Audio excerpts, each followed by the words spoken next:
গত 15 বছরের ফ্যাসিস্ট সরকারের অনুসারী আওয়ামী লীগের জালিমরা কথা বুঝার আগে ক্ষিপ্ত হয়েছে। আল্লাহর কসম, বুঝার আগে ক্ষিপ্ত হওয়ার সুযোগ আর নাই। কোন পাগল ছাগলকে স্টেজের আশপাশে দাঁড়াইতে দিবেন না, তাহলে সব সোজা থাকবে। সব গত 15 বছর আমাদেরকে অনেক জ্বালাইছেন, আর জ্বালাইয়েন না। সাহাবীগণ পণ্ডিত ছিলেন, পণ্ডিতি জহের করতেন না। জিবরাইল আলাইহিস সালাম আসলেন, পায়ের সাথে হাঁটুর সাথে হাঁটু মিলাইয়া বসলেন, রানের উপর হাত রাখলেন, 5টা প্রশ্ন করলেন। সাহাবায়ে কেরাম বসেছিলেন, ওমর রাদিয়াল্লাহু তাআলা উপস্থিত ছিলেন। একদিন রাত চলে গেল, পরের দিন নবীজি জিজ্ঞেস করেন, ও ওমর, গতকালকে লোকটা যে আসছে তুমি কি চিনতে পারছো? ওমর কিছু হলেও বুঝতে পেরেছেন, কিন্তু ওমর পণ্ডিত ছিলেন, পণ্ডিতই করেন নাই, যার কারণে ওমরে উত্তর দিয়েছেন, আল্লাহু ওয়া রাসূলুহু আলাম, আল্লাহ আর আল্লাহর রাসূল ভালো জানে। মিয়া, সাহাবায়ে কেরাম পণ্ডিত ছিলেন, পণ্ডিতি করেন নাই। পণ্ডিতি করবেন না, শুধু পণ্ডিতি করবেন না, শুধু পণ্ডিতি করবেন না। আল্লাহ পণ্ডিতি ছাড়া সব ভালো বুঝে। পৃথিবী কত বড়! আদম আলাইহিস সালামের আগে পৃথিবী তৈরি, কিয়ামত পর্যন্ত পৃথিবী থাকবে। সারা ডান থেকে বাম, সামন থেকে পিছন, বিশাল বিস্তৃত পৃথিবী। এবার আপনি বলেন, এই লম্বা জীবনের পৃথিবীর কয় দিনের মানুষদেরকে সাহাবী বলে? আদম আলাইহিস সালাম থেকে কিয়ামত পর্যন্ত এই লম্বা জীবনের, লম্বা হায়াতের পৃথিবীর কয় দিনের মানুষগুলোকে সাহাবী বলে? কয় দিনের, কয় বছরের, কয় কালের? দ্বিতীয় নম্বর প্রশ্ন, এই বিশাল বিস্তৃত পৃথিবীর কোন এলাকার মানুষদেরকে সাহাবী বলে? বুঝাইতে পারি নাই। বিস্তৃত পৃথিবীর কোন এলাকার মানুষদেরকে সাহাবী বলে? সারা দুনিয়ার এই লম্বা হায়াতের কোন সময়কার মানুষদেরকে সাহাবী বলে? ও মিয়া, আপনি আর আমি নির্ধারণ করি নাই কারা সাহাবী হবেন, কোন কালের মানুষরা সাহাবী হবে, কোন দেশের মানুষরা সাহাবী হবে, কোন দেশের মানুষেরা সাহাবী হবেন, নবীজির সঙ্গী হবেন, নবীজি শরীয়ত কাদের কাছে রেখে যাবেন। তুমি ঠিক করো নাই, আমি ঠিক করি নাই। আল্লাহর রাসূল যাদের উপর আস্থাশীল হয়েছেন, আল্লাহ যাদেরকে মনোনীত করেছেন, একমাত্র তারাই সাহাবী হয়েছে। কেন বাংলাদেশের মানুষ সাহাবী হলো না? কেন আমেরিকা এত প্রভাবশালী, এই দেশের মানুষ সাহাবী হলো না? কেন কেন আজকে এই যুগের মানুষ সাহাবী হলো না? কেন কেন নবীজি দুনিয়াতে আসার 20 বছর আগের লোকেরা সাহাবী হলো না? কেন? কাদেরকে সাহাবী বানাবেন, কোন দেশের মানুষ সাহাবী হবেন, এটা কার নির্ধারণ করা? আল্লাহ নির্ধারণ করেছেন। সুতরাং যে কেউ সাহাবী হতে পারে না। সাহাবীর মর্যাদা আমি 2টা উদাহরণ দিচ্ছি। এক, আব্দুল্লাহ ইবনে হযরতে মুআবিয়া, হযরতে মুআবিয়া রাদিয়াল্লাহু তাআলা আনহু একজন সাহাবী, যার ব্যাপারে মওদুদী সাহেব এবং তার অনুসারীরা আপত্তির কলম তুলেছে। দ্বিতীয় নম্বর, পণ্ডিতি কম করবেন, পণ্ডিতি ছাড়া সব করবেন, পণ্ডিতি ছাড়া সব করবেন। ঠিক আছে? শুধু পণ্ডিতি করবেন না। এই শুধু পণ্ডিতি করবেন না, আপনি যে যোগ্যতা রাখেন না, অথর্ব, এটা স্পষ্ট হয়েছে এতগুলো মানুষের সামনে। আপনি ওখান থেকে প্রশ্ন উত্থাপন করছেন, পণ্ডিতি করবেন না, দুনিয়া সব করবেন।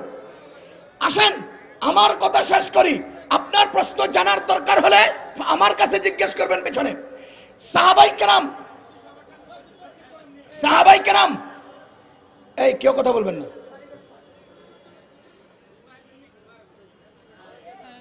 এই পাগলে কি পরনে লুঙ্গি রাখে? বলেন না, পাগলের পরনে লুঙ্গি রাখে? তো লুঙ্গিওয়ালারা পাগলের লুঙ্গি নাই এ কথা বললে কি লুঙ্গিওয়ালাদের শান থাকে? চুপ করে থাকেন।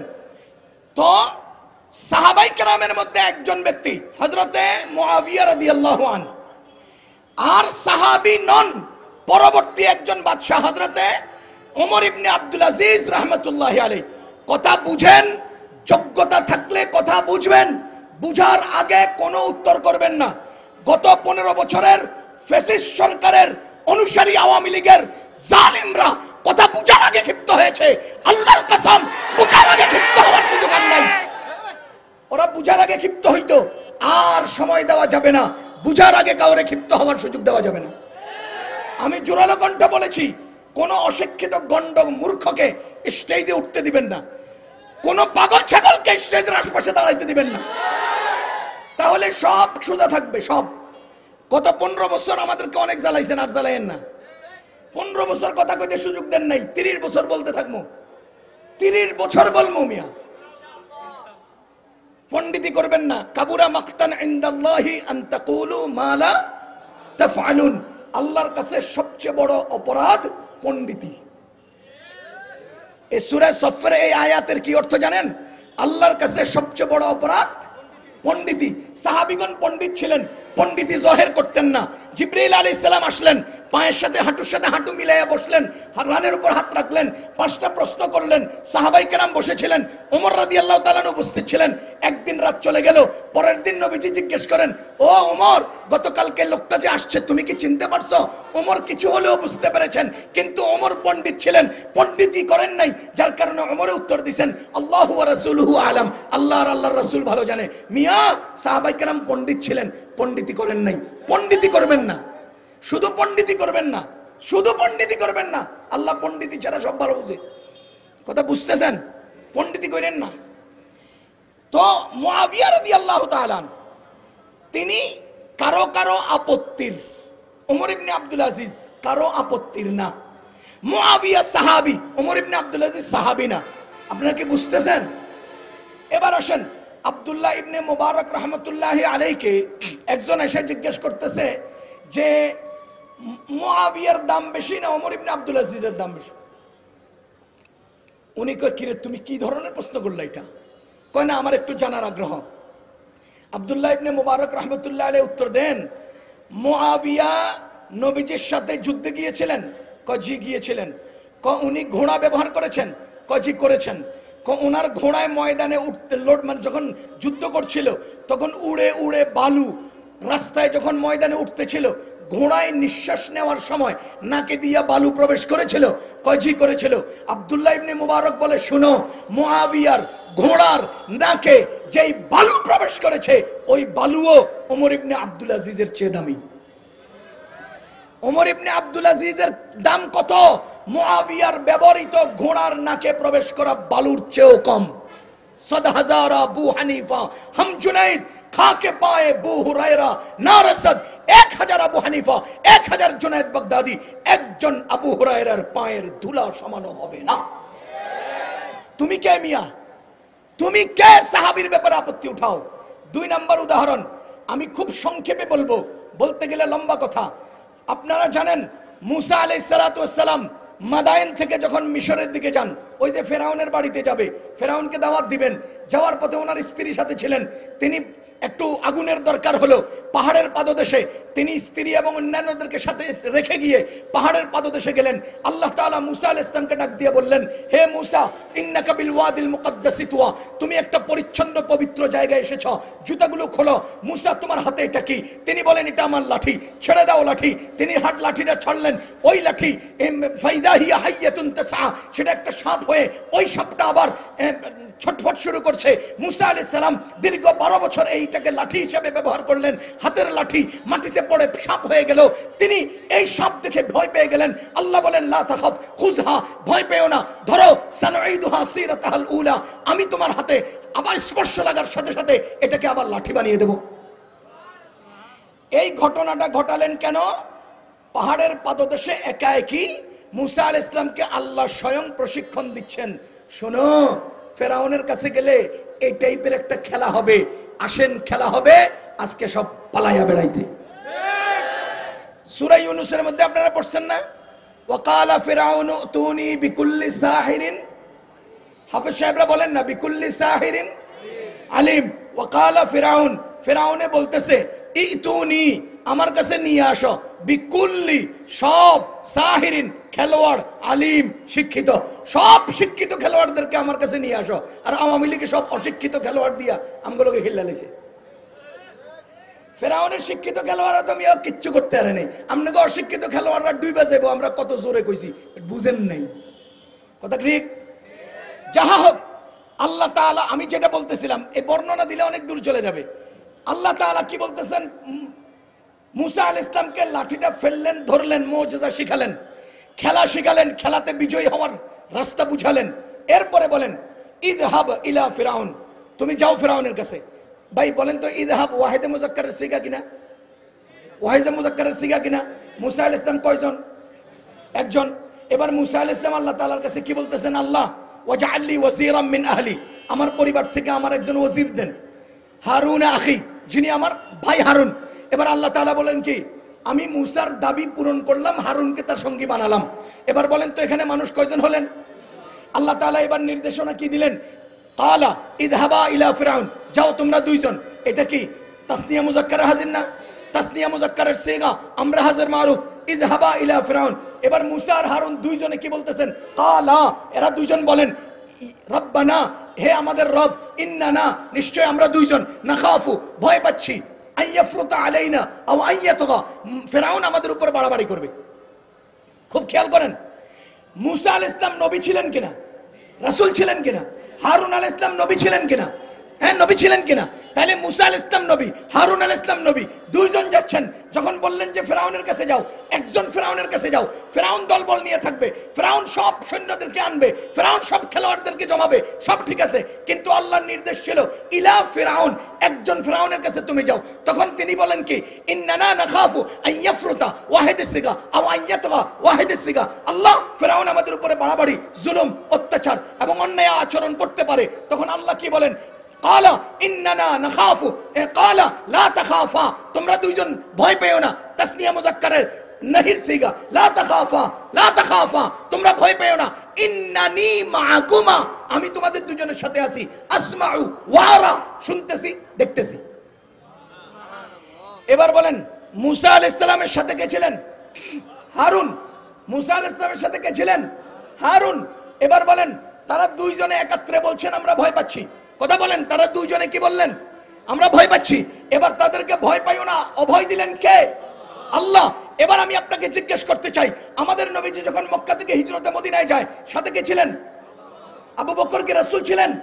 আবু বকর কি নবী ছিলেন? এবার আপনি দেখেন, আমাদের নবীজির সাথে আছেন। যখন কাফেররা তাদেরকে ঘিরে ফেললো, তখন মুহাম্মাদুর রাসূলুল্লাহ এই কথা বলেন নাই আমি ভয় পাচ্ছি, মুহাম্মাদুর রাসূলুল্লাহ এই কথা বলেন নাই আমি ভয় পাচ্ছি। ওইদিকে মুসা আলাইহিস সালাম নিজে বলেছেন আমি ভয় পাচ্ছি, আরে হারুন আলাইহিস সালাম নিজে বলেছেন আমি ভয় পাচ্ছি।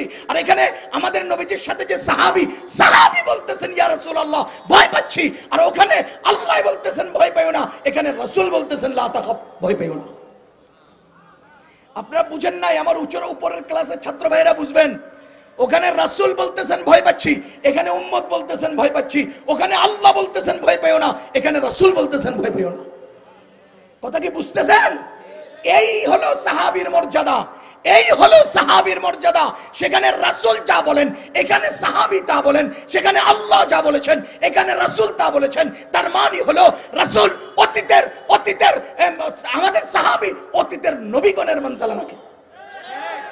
এজন্য আল্লাহ তাআলা ইব্রাহিম আলাইহিস সালাতু ওয়াস সালামের উপরে ঘটিত মুজিজা সাহাবীর উপর দিয়ে দেখান নাই, সাহাবীর পরের স্তরের তাবিঈর উপর দিয়ে দেখাইছেন। আমি এই অংশটুকুন বলার জন্য বলছি, ইয়ামানে একজন ভণ্ড নবীর দাবিদার, নাম ছিল আসওয়াদ আনাসি।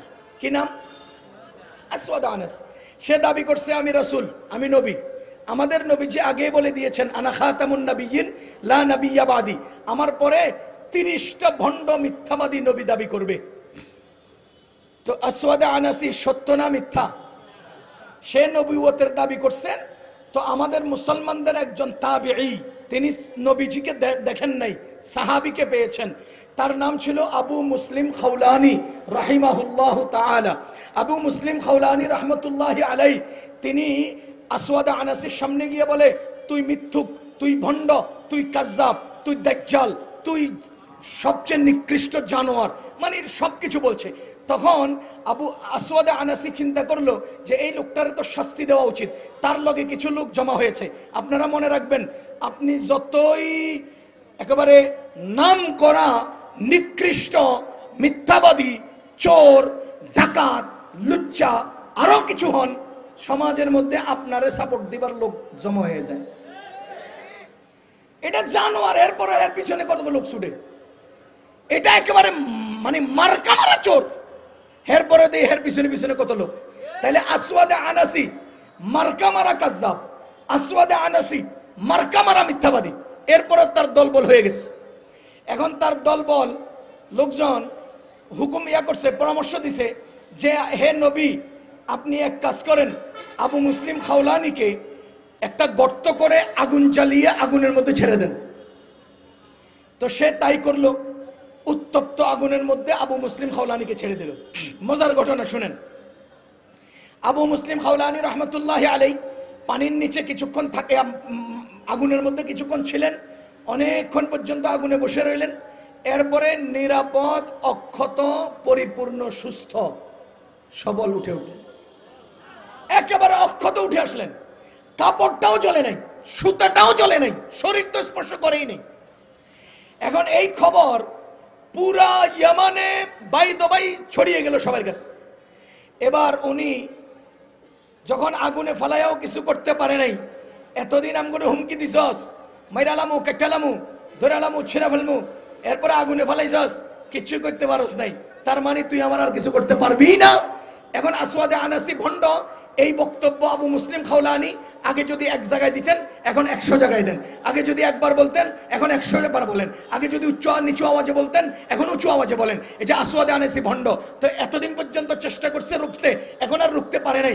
এবার কি হয়ে গেছে, তিনি জোর আওয়াজে বলা শুরু করছেন। এখন তার মুরিদানরা বলতেছে যে আবু মুসলিম খাওলানিকে আর ইয়ামানে থাকতে দেওয়া যাবে না, ওরে দেশ থেকে বাইর করে দেন। তো তাকে একটা উটের উপর উঠাইয়ে ছেড়ে দেওয়া হয়েছে।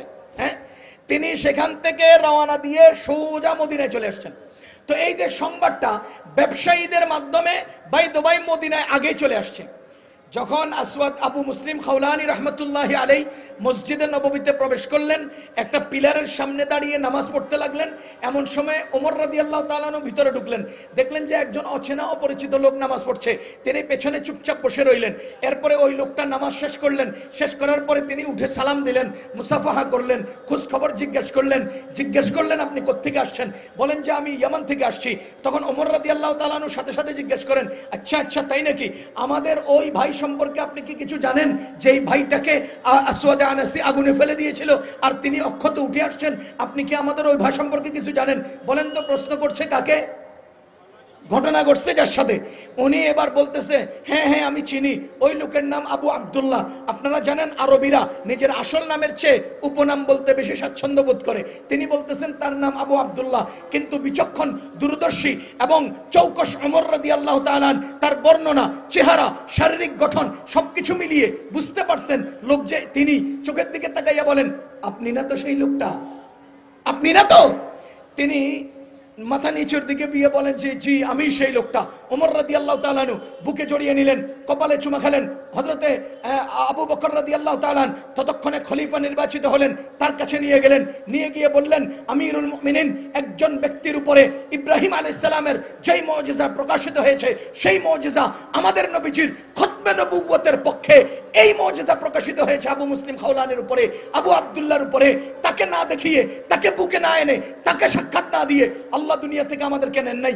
এর চেয়ে বড় কিসমতের আর কি হতে পারে? মুসলমান, আমি বুঝাতে চাই যে খতমে নবুয়তের এই আন্দোলন এত শক্তিশালী যে আমাদের নবীজির সাহাবী তো নবীজিকে পেয়েছেন, যারা নবীজিকে পান নাই তাদের প্রথম স্তরের তাবেঈ, তাকে দিয়ে আল্লাহ তাআলা প্রমাণ করে দেখালেন যে খতমে নবুয়তের আন্দোলনের জন্য তুমি জীবন দিতে অগ্রসর হবা, তো খতমে নবুয়তের আন্দোলনে তোমাকে আল্লাহ তাআলা কুদরতি হাতে হেফাজত করবেন।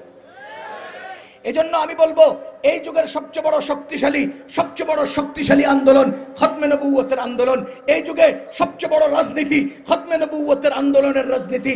এই যুগে সবচেয়ে বড় জীবন দেওয়া খতমে নবুয়তের আন্দোলনের জন্য জীবন দেওয়া।